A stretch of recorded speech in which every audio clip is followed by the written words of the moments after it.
1,55,985.14 কোটি টকাৰে উপস্থাপন কৰা হৈছে। যোৱাবাৰ বাজেট আমাৰ 1,68,391 কোটি টকা আছিল, কিন্তু যেতিয়া বছৰটোৰ শেষৰ ফালে এই বাজেট 1,66,000 কোটি টকা স্পৰ্শ কৰে। মই ভাবো যে এইবাৰ 1,55,000 কোটি টকা আমি যি বাজেট দাখিল কৰিছো, বছৰৰ শেষৰ ফাললৈ ই 1,75,000 কোটি টকা অতিক্ৰম কৰিব। এইবাৰৰ বাজেট বক্তৃতাত বিত্তমন্ত্ৰী গৰাকীয়ে এক উল্লেখযোগ্য এখন তালিকা দিছে। চৰকাৰ পৰিচালনা কৰাৰ ক্ষেত্ৰত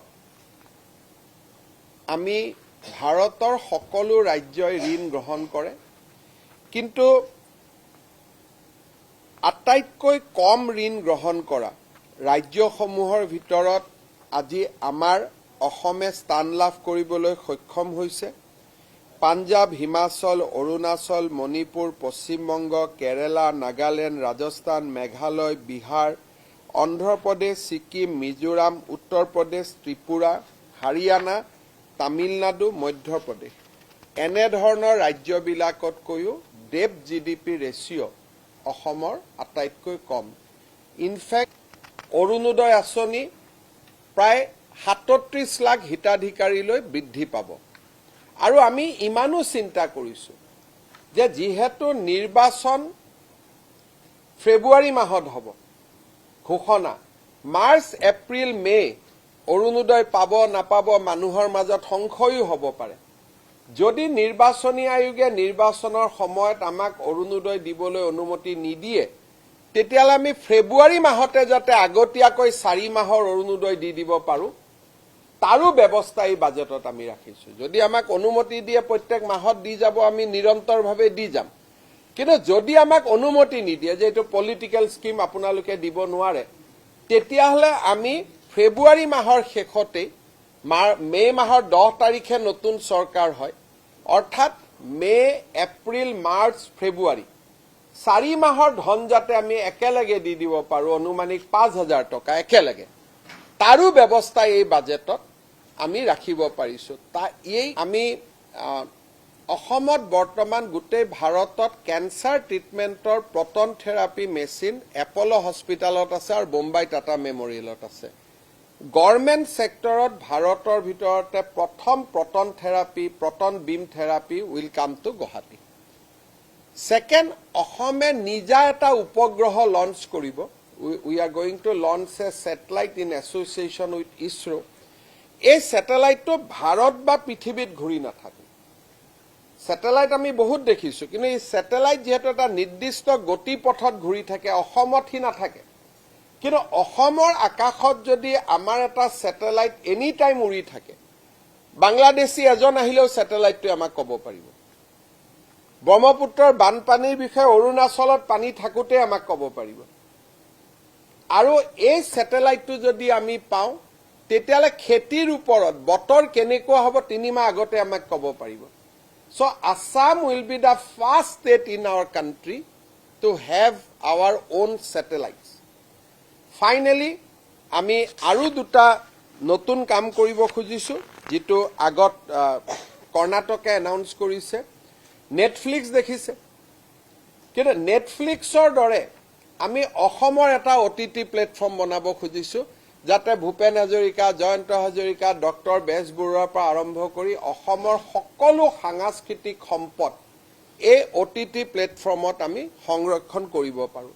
Assam will be the first state or may be second, কাৰণ কৰ্ণাটকে এনাউন্স কৰিছে, আমিও এনাউন্স কৰিছোঁ, কোন আগত কৰিব পাৰে নাজানো, কিন্তু Assam will be the one of the first state to have our own OTT platform, যাতে আমি অসমৰ কলা সংস্কৃতিক আমি সংৰক্ষণ কৰিব পাৰোঁ।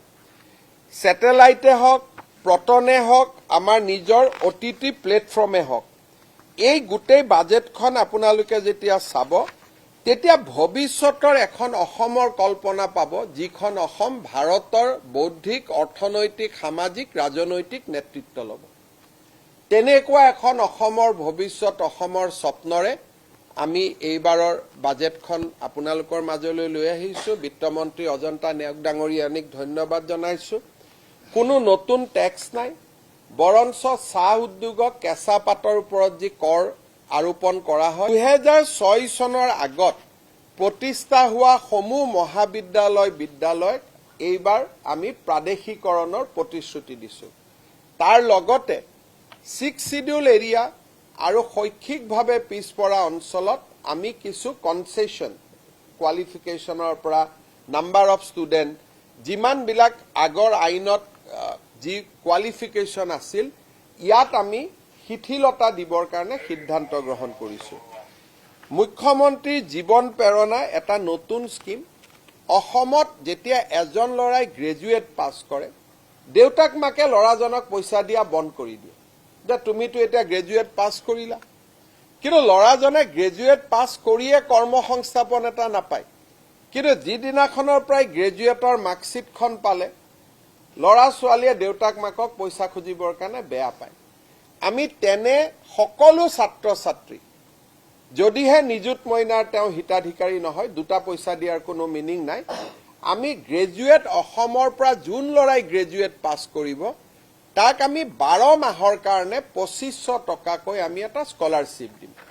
আৰু কোনোবা এজন ল'ৰাই যদি কয় মই যে দিল্লীত IASৰ পৰীক্ষা দিব কোচিং কৰিব খুজিছোঁ, বোলে মই কৰবাত মেনেজমেণ্টৰ পৰীক্ষা দিব যাব খুজিছোঁ, তেওঁ যদি আবেদন কৰে যে মোক 2500কৈ মাহত নালাগে, একেলগে 25,000 টকা লাগে, আমি 25,000 টকা এটা একেলগে আমি দি দিম। নিযুত মইনা আঁচনি PG লৈকে আছিলে, কিন্তু ৰিচাৰ্চ স্কলাৰ আমাৰ ইউনিভাৰ্চিটিত বহুত ল'ৰা ছোৱালী আছে, তেওঁলোকৰ খৰচো বেছি। এইবাৰ আমি ৰিচাৰ্চ স্কলাৰসকলকো 25,000 টকাকৈ দিয়াৰ বাবে আমি সিদ্ধান্ত গ্ৰহণ কৰিছোঁ। দিব্যাংগ হলে তেওঁলোকে 50,000 টকা পাব। ইয়াৰ উপৰিও মুখ্যমন্ত্ৰীৰ আত্মনিৰ্ভৰ অভিযান আমি 1 লাখ টকাকৈ 25,000 যুৱক যুৱতীক দিছিলোঁ। এইবাৰ অক্টোবৰক আমি তেওঁলোকক ছেকেণ্ড ইনষ্টলমেণ্টটো দিম। যিসকলে বাইক টাইক কিনি ল'লে তেওঁলোকে নাপাব, যিসকলে সফল ব্যৱসায় কৰিছে তেওঁলোকক আমি আৰু 1 লাখ দিম। অতিৰিক্তকৈ আৰু 75,000 যুৱক যুৱতীক আমি 1 লাখকৈ টকা দিম। অহা আমি এনে ডেট এটা ঠিক কৰিছোঁ, 8 অক্টোবৰ তাৰিখে আমি নতুন কৰি আৰু 40,697 গৰাকী ল'ৰা ছোৱালীৰ হাতত নিয়োগ পত্ৰ তুলি দিম। ইয়াৰ ফলত আমাৰ চৰকাৰৰ দিনত চাকৰি পোৱা ল'ৰা ছোৱালীৰ সংখ্যা 1,60,000ৰ সংখ্যা অতিক্ৰম কৰিব। মূল্য বৃদ্ধিৰ ওপৰত আমি প্ৰায়ে আলোচনা কৰোঁ। এইবাৰ আমি এটা নতুন স্কিম আনিছোঁ, যাৰ ৰেচন কাৰ্ড আছে তেওঁলোকে বজাৰৰ মূল্যতকৈ 25 টকা মূল্যত কম 1 কেজি মচুৰ দালি পাব। আৰু যদি পৰিয়ালটো ডাঙৰ হয়, 5 জনতকৈ বেছি মেম্বাৰ থাকে, তেওঁক আমি 2 কেজি দিম। তাৰ উপৰিও চেনি আমি বজাৰৰ মূল্যতকৈ 20 টকা কমত দিম, আৰু আমি নিমখো আমি বজাৰতকৈ 10 টকা মূল্যত কম দিম। গভৰ্ণমেণ্ট এমপ্লয়িজৰ কাৰণে এইবাৰ আমি কেইটামান লেণ্ডমাৰ্ক ডিচিশ্যন আনিছোঁ। এটা হ'ল 2005ৰ আগত এপইণ্টমেণ্ট প্ৰচেছ আৰম্ভ হ'ল, কিন্তু কিবা কাৰণত এপইণ্টমেণ্টখন 2006ত পালে। আমি তেওঁলোকক OPSলৈকে লৈ যাম। NPSৰ জেগাত তেওঁলোক OPSত যাব। ইয়াৰ ফলত ৰাজ্য চৰকাৰত 30,000 নতুন কৰ্মচাৰী OPSত অন্তৰ্ভুক্ত হ'ব।